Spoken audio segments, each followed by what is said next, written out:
Heck, even the media is starting to come around. Of Donald Trump's recent announcements, the one that intrigues, even excites me the most, is the establishment of DOAH. Elon Musk and Vivek Ramaswamy, who will be in charge of DOAH, are both brilliant, and the federal government has clearly become too expansive, and it's... Tyrus on the Greg Gutfeld show of Gutfeld, where Tyrus replaces Greg Gutfeld for this night, is talking in his monologue about MSNBC as well as the media and government members. Now, he's destroying Rachel Maddow and all of MSNBC for losing audiences over Trump derangement syndrome. So this is nothing new because Tyrus is often discussing about this all the time. And in this monologue, he's actually tearing the left apart. So here we have Tyrus along with other panelists on the Gutfeld show, where Tyrus is actually talking about in his monologue about these litany of topics, and he's going to go ahead and actually provide a great, excellent humor, by the way. So Tyrus here is destroying the left, especially MSNBC. Going to go ahead and get right into it. Be sure to subscribe to the channel, click the bell notification. Be sure to smash the like button in this video. Let's go ahead and get into it. In the blowout that yours truly predicted, when most said it would be closer than Joe Biden's nose on a teenager's neck, not only did Trump win the election, but he also won the war against the legacy media, who kept painting him with that Hitler brush. But this time, the only SS was them looking seriously stupid. Yep, he slayed the media dragon, and yes, I believe in dragons. And he finally got his second term. Although he had to beat 2 women and an old baby, but he did it.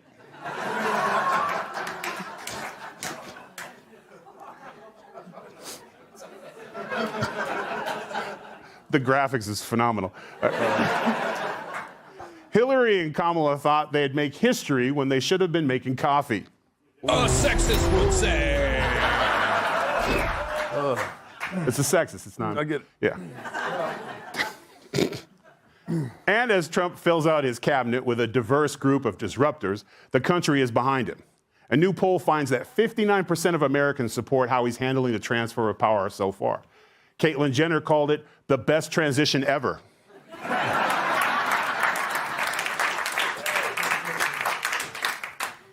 She's a friend. Heck, even the media is starting to come around. Of Donald Trump's recent announcements, the one that intrigues, even excites me the most, is the establishment of DOAH. Elon Musk and Vivek Ramaswamy, who will be in charge of DOAH, are both brilliant, and the federal government has clearly become too expansive and it's too cumbersome. To achieve the $2 trillion spending cuts that Musk has often talked about, he would need to eliminate all of the spending and all of the Pentagon spending, and then he'd still have work to do. But I do support the impulse to reform, and not just because I think it will force greater scrutiny and efficiency to government, which needs it. Gonna be honest with you, I mean, it's no surprise that the mainstream media is actually turning around, doing a complete 360 and then be on board with Trump, because of the fact that the matter is a lot of there's jobs are at stake right now, and they've had like years after years and stuff, almost over a decade since the Obama years and everything, to actually go ahead and change their ways, but they refuse to do so. And people like Tyrus here are going to go ahead and continue to expose them and lay it on the line, where Tyrus and others are exposing the left, especially from MSNBC. So yeah, we even see those from the Morning Joe and everything going to Mar-a-Lago, you know, visiting Trump to see, he talked to him and everything. And even people on the Young Turks, even though they're not a mainstream media outlet, but the independent media, on the other hand, they're coming around and stating how, you know, the MAGA community has the right to do what they're doing. Okay, so I'm a part of that MAGA community also. And the fact of the matter is that Tyrus and others have become, you know, a great source of leadership as well as news, where they actually break down the analysis of those on the left and destroy it, proving it wrong all the time. Get that? Look, it's a small step, but that's the credit more overdue than, well, my child support payments. And it's a departure from the crying we heard from the media in the week after the election. It could be the media is realizing that they're going to have to reap what they sow.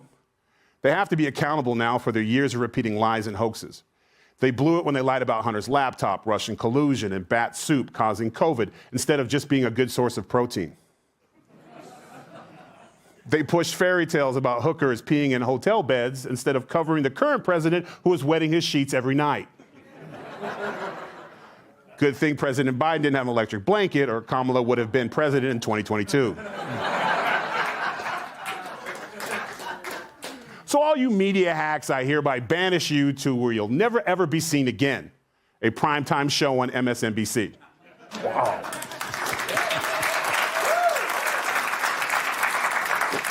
Soon there might not even be a network. They got lower ratings than the Hallmark Channel. Hallmark felt so bad for them, they sent them a sympathy card.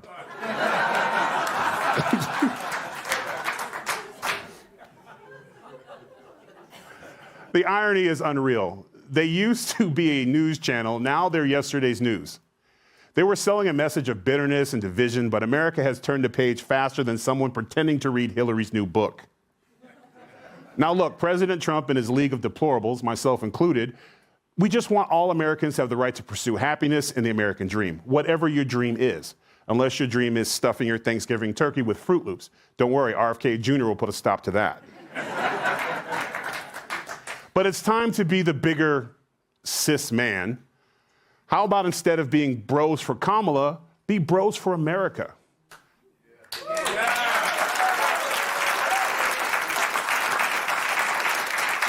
Because to be... I mean, this is definitely true because the mainstream media are now failing right now. People on YouTube are starting to get more like attention and more views and eyes on their videos than what the mainstream media is doing. And people like Tyrus are helping to also lead that effort. And Tyrus is going along in his monologue where he continues to like expose and just basically destroy the outrageous mainstream media that's biased with the leftist, woke ideology that I'd always put out there when they're supposed to be giving out like unbiased and untouched news and everything. But unfortunately, they're caught up too much within the Democratic Party and everything. And now we see that they're reaping what they sow. So Tyrus is actually, laying them out in a humorous way, which is pretty funny so far. And you know what? I can't wait to see what they have to say about this. Be fair, we all need each other. You can't make America great again without all Americans. Black, brown, white, gay, straight, whatever the hell you want to call Greg. Now, of course, this holiday season, you might be tempted to go full-on Scott Farkas on their liberal asses like this. What, are you gonna cry now? Come on, cry, baby, cry for me. Come on, cry. Incidentally, that's exactly how Greg and I's meetings start every morning. And look, if we can make it work, anybody can. So this year, instead of yelling at your neighbor Karen to take her casserole and shove it, invite her to the party and wish her a very happy Thanksgiving and a very, very MAGA Christmas. So yeah, there's some definite unity and stuff now that's happening within the political realm now, where we see those who were a part of the left, who were Bernie Sanders supporters, who went on ahead and voted for Trump. It's people who used to support Bernie, going to the Trump rallies and all of that, saying how it's much more positivity, how much, more positive people out there as well. And you know what? It was pretty helpful for them because the simple fact of the matter is that whenever they went on ahead and just, attending these rallies, they did compare, what was happening at these rallies with what was happening like between a far leftist like campaign rally and stuff. And you also have like comparisons with the Trump rally. Like there's more positivity and, a lot of happiness going on in the Trump rally, whereas there's a lot of misery that's within the far leftist rally, like Bernie Sanders. So let's go ahead and continue with this discussion with Tyrus as well as others on the panel. Be sure to subscribe to the channel, like and smash the like button. Now let's go ahead and get right back into this video. News contributor, Kat Tim. Kat, I'm going to go to you first on this because you're a libertarian. Mm-hmm. So you've watched this back and forth, and now you're seeing that. Do you think I have the right idea to be nice to the liberals, even though they weren't nice to us, being how everyone is mean to you? Yeah. No one's. So the only thing that changes for us every year is that which group of people is blaming us for the loss. It's not like we have no hope of ever winning, at least not in my lifetime. And then it's whoever loses is like, well, if you voted for my person, we wouldn't have lost, and it's all your fault. So that's the only thing that changes for me. But also, I got to say, I am also agree with what I saw on CNN in that clip, that I'm excited about the Doge thing also, because I feel like there's so much talk of actually cutting government. I'm cautiously optimistic because people always say they're going to, and that never actually happens. But people like Vivek and Elon, they don't like need money. They're doing this because they really want to do this. Right, they're not getting paid. They're Right? not, yeah. Well, why would they need to? And I don't think they are, right? No. And they certainly don't need to get paid to do anything. But that'd be great if we could actually cut some of the government. I think people are so sick of. It's not that people taxes that you don't want to spend money to like help people in need, right? But we're all wising up more and more people every day to the fact that that's not really where the money's going. A lot of the money goes to government special interests and just other bull.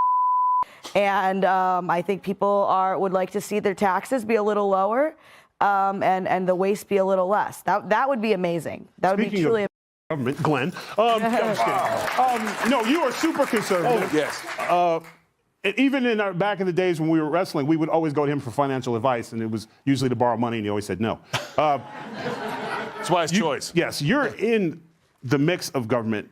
When you hear about Doge, does that give you? Oh yeah. Are you excited about that? No, yeah, that's one of the most exciting things like of all time. You know. In case you may not have recognized, that's Kane from the WWE. Undertaker and Kane, we were known as Brothers of Destruction, and we struck fear into our opponents all across WWE. Elon Musk and Vivek Ramaswamy are going to be the Brothers of Destruction when it comes to Doge. They're going to strike fear to the hearts of bureaucrats and big spenders, and I can't wait for that to happen. It's going to be hard for me to call you. I got to call you Taker. I called you Taker for 10 years. It's a little hard, but I'm going to try.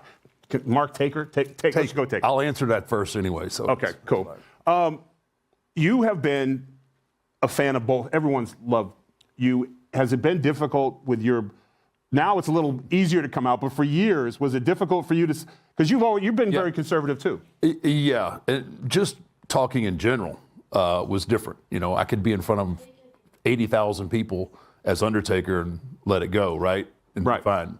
But to be Mark Calloway was just like I couldn't talk in front of 10 people, much less. You know, millions and millions. And now, you know, when we, we did our little deal with. You had the podcast with the president. Yeah. Yeah, we. My side gig gets a call, says, "Hey, former president wants to come on the show. What do you do there? Let's see. I think we're going to have him on." And 40 episodes in, it's all downhill from now, but. It's crazy, and then they have a whole plan for us to sit down and do this other little advertisement piece that really kicked off the firestorm of answering to Dave Bautista's. Right? Yeah. I remember that. He said we were all dumb and stuff, but to be fair, he was in skinny jeans, so I think it's hard to be comfortable. But to that point, we could never say anything. I jumped in head first, and I couldn't. I wasn't allowed to come back. I wasn't allowed to go places. I lost movies and stuff. They were like, "No, we can't touch you. You can't touch you because you're on Fox." Now that it's switched, but you don't see us wanting to do that to them. You have no desire to stop somebody from earning money because of the way they believe. No, I have no, and so that it's perfectly clear, I don't have any angst towards Dave Bautista. I mean, he's still in I haven't seen him.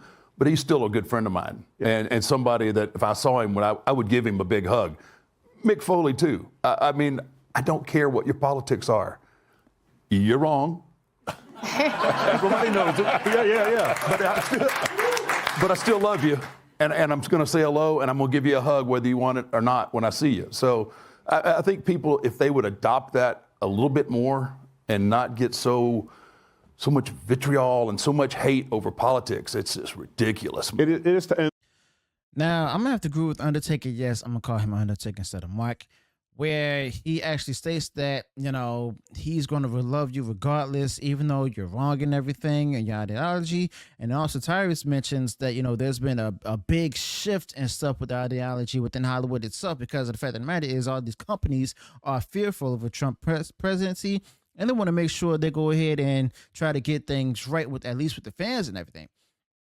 But the fact of the matter is, Tyrus is right. There's been a big change and stuff from what Tyrus has been through. You know, there was times where he was, you know, turned down different roles and deals and stuff because Tyrus is on Fox News. And anybody associated with Fox News, they were seen as the devil. And Tyrus didn't let that stop him, and he didn't let that get in his way and everything. So yeah, I'm glad to see Tyrus is actually, you know, continue doing what he does and stuff, not caring what everybody thinks, doesn't care about the money and stuff. And it's also good to see Kane and Undertaker once again. To be like, Batista used to come in and train when I was in FCW, we were coming up and he'd bring us Fiji water. So we thought he was because our water didn't even have a label on it. We would drink out of cups. So he was always one of those, even when he was the top guy, he would come down and spend time with us. And Mick Foley would do that too because he needed me to drive him to the airport. So when you see them, it's always love for them because I don't care how they vote. I don't care anybody. None of us should. It used to be a quiet thing. Now, you're a lawyer and you're working in the law firms. Now, earlier you were telling me about how like you were surrounded by people who were having attacks and you just had to quietly sit there. How didn't you just want to yell, get over it or relax or? No, I was on Bravo before I was an attorney, and right. that's even scarier. I mean, you couldn't even breathe a word about having any kind of conservative ideals. But I feel like there's such an emotional factor to all of this that even if you know, yes, I listen to it all day, and I have to really honestly just like toe the line all the time because I also don't want to offend like a client. And I think that goes back to what you were saying is that we may have certain beliefs, but we're not imposing them. We don't get overly emotional about it or call for boycotts or want people fired. But yes, it's hung over my head for over a decade now that I've been in television and a public person and now an attorney that I can't share any of my, you know, political beliefs or leanings. And I'm like very middle of the road. But even to say that, I'm like, oh no, I don't want to lose my job. Wasn't there? I'll say it again. The Democrats, like, or anyone on the far left, if you even state that you want to be apolitical and everything, they will chew you out. Okay, so they see it as that if you don't want to be a Democrat, then you're the enemy, regardless whether you're independent or if you're Republican. And then also use independence, you know, as a way of, you know, getting more votes during political season. But after that or before that, they don't care about you, you know, and that's the issue with the left and stuff. And Tyrus isn't afraid of the left at all. I don't think he's afraid of anyone at this point. So let me know your thoughts about this in the comments below. Also, be sure to include any additional thoughts you might have with this particular topic. If you enjoyed what shared in this video, go ahead, smash the like button, share the video for all across social media. And if you haven't done so already, enjoyed all the content that I put out there, go ahead, subscribe to the channel, click the bell notification so that way you're notified of future uploads and updates. Till then, peace.